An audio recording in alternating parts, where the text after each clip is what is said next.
Let's walk, baby. Let's go. All right. All right, so where did this come from, by the way? What's the whole that? walk.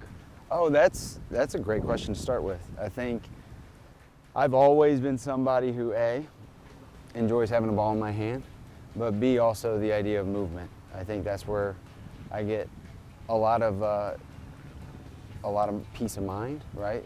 And also do my best thinking. So it's where I do like to tap into when just the normal course of a day, you're able to sort of regulate yourself or reorient yourself with this setting and be able to tap back into the office setting afterwards with a fresh perspective, so to speak. But also just the movement helps me get to a place that, you know, if I'm just stationary or seated, I may not find myself getting to.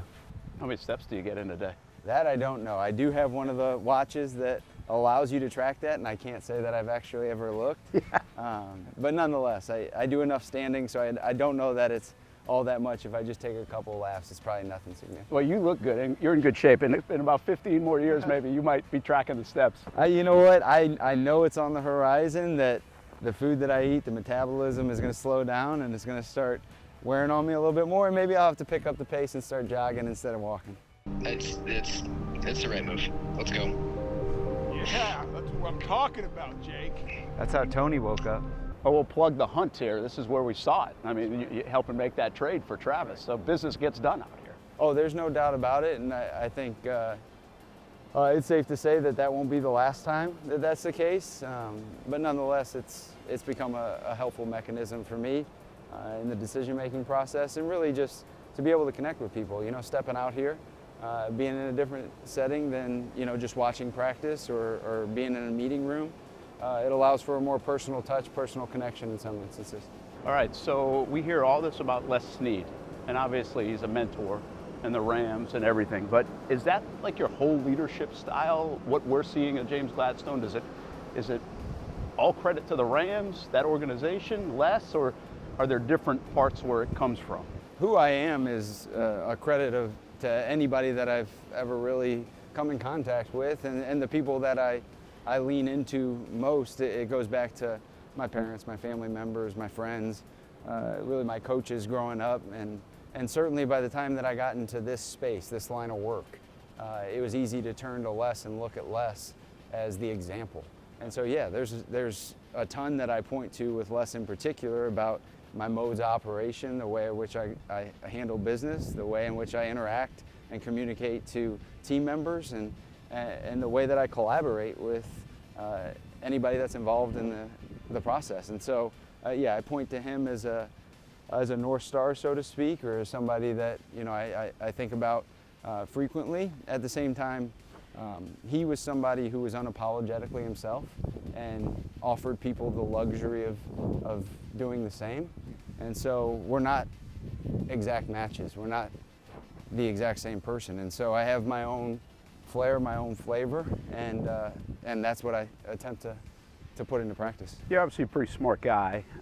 You don't get here probably without it, but you're known as an elite. I got you fooled. Yeah, maybe.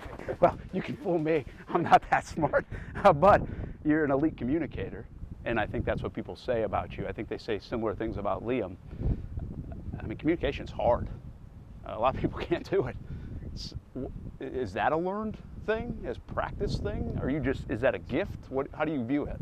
I think that takes time, it takes practice, and I don't know that I would label myself as an elite communicator. My wife certainly wouldn't say that. But nonetheless, I'm trying to get better with every day, every step, and I know that I appreciate when somebody would acknowledge that, but man, that's something I'm constantly working on. And I point back to my father, being able to be in moments where he was in small group settings, and to be able to so vividly paint a visual for what he was trying to get across always caught me. It always drew me in. And I think a lot of it started there, where I was like, oh, it doesn't have to be where there's all this uncertainty. There can be this transparency, this directness, but also this graceful approach to ensure that, you know, it's not something that gets in the way of finding the best result or taking the next best step. And so I think that's certainly something that I always work on. All right, one more thing before I ask you about some football. You were emotional at that news conference when you were introduced. Was that a long time coming? Was that a spur of the moment kind of spill of emotion at the reality of the situation? Because we haven't seen a ton of emotion out of you since. Was that just the gravity of the moment? To my wife, Julie. To my daughter, Sabine. I think so. I think as I think back to it, it certainly wasn't something that I was planning for. I was definitely having a hard time. It was pointed at the fact that I was seeing some really important people in my life staring at me up there, and so it was probably rooted in that visual more than just about anything. And I can say that, look, it's an important step not only for me but so many people who have helped me along the way. Right? It's a reflection of them. It's a reflection of the people that I was a teammate of. Because this type of an opportunity doesn't come from just my actions. You're in Jacksonville now. You're a star right now. Like, is that uncomfortable? That's weird to hear you say it, certainly, because it's not how I view it. We got to win some football games. Right now, it's some version of exciting that there's a shift, but the main thing is still the main thing, and that's what I look forward to getting to. How good's your football team? Time will tell. It's up to us to bring everything in front of us to life, and I'm really excited about how the identity of this group has started to form and really shape into what we had in large part said out loud. The toughness is really something that is becoming apparent. And it's not just the moments of being able to move a pile and score a touchdown like we did against the Steelers. It's also the moments when there's adversity. Do you know that or think that you're on that path of being a physically tough, mentally tough team? That's certainly shown itself to date. I can't wait for that to be the case here as we get into the regular season, because preseason is nothing more than practice. And so at this point, obviously we still have more to prove. He's a rare person, he's a rare player, but he's also a reminder that the boundaries of the game of football were built to be challenged. You said something about Travis, which was really cool, because I work in the media. He can change the game. It's interesting, after that, I had some folks in the NFL just be like, why did he say that? Isn't it already assumed you guys gave up a lot? Why did you say that? Do you regret maybe putting that more on top of this move at all, or how do you view it? No, I don't have a problem. I think the actions speak louder than words. You don't make that move unless you feel like somebody can change the game in some way, shape, or form for you. I do think it's got the chance, because we're doing something that has not been done in quite some time. He's attacking an opportunity for that. It's certainly, speak it into existence, to say it out loud is not something I'm scared of, because it's what we're trying to do. It's transparent. And I think that our fan base is going to appreciate that in particular, and knowing that when they hear from us, they're not going to hear anything other than what we believe to be truth and the best thing for us, and I hope that that's understood. I like where we're at right now, but it's about the whole season getting better. It's not about just where you're at week one. We got a long year. You've said to everybody that walked in here, just be who you are, right? Do you think Trevor's doing that? Because that guy could have had the weight of the world on his shoulders for the last 4 years or so. How do you view him and his growth in that respect? Yeah, that's a great question, because I do think he's continuing to be who he is innately, but the best version of himself.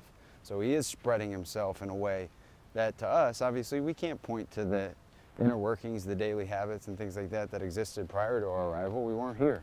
But we know that he's doing exactly what's been asked of him and more. And he's going above the playbook at this point to make it so that this team can rally around him and lean on him, knowing that that's exactly what we're going to need from him.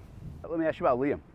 You know him a little bit, but what have you seen from him as a first-year head coach? There's a lot on his plate. I was really interested in watching him during the preseason. Didn't look like he blinked much. Had a bunch of situations to execute. That was my view. What about yours? Is he the same guy you met way back when? I think we would both say that from the first time we met, each of us have evolved. And that's the same case for our football team. We want this team to evolve. Who we are now is not who we should be by the end of the season. And specific to Liam, it has been so cool to see how he moves, how he operates, because it is natural, it's organic. His gut is something that I trust to the fullest degree, and you can see it in his play calling. You can see it in the way that he strings together one play to the next, and it's not off a script. It's off of instinct, it's off of seeing it in real time and being able to execute what is actually appropriate next. And so that part has been really, really special from my point of view. If I'm just an observer or a passerby, that would stand out to me with him. And then beyond it, the thing that I love is his standard is the standard. He does not allow that to be bent. And that can be very difficult when you're a younger person in that role. To be able to hold firm and not give in to the idea that, hey, I'm trying to be some version of a player's coach, connect with these guys, but also have to hold a line. And he has balanced that extremely well.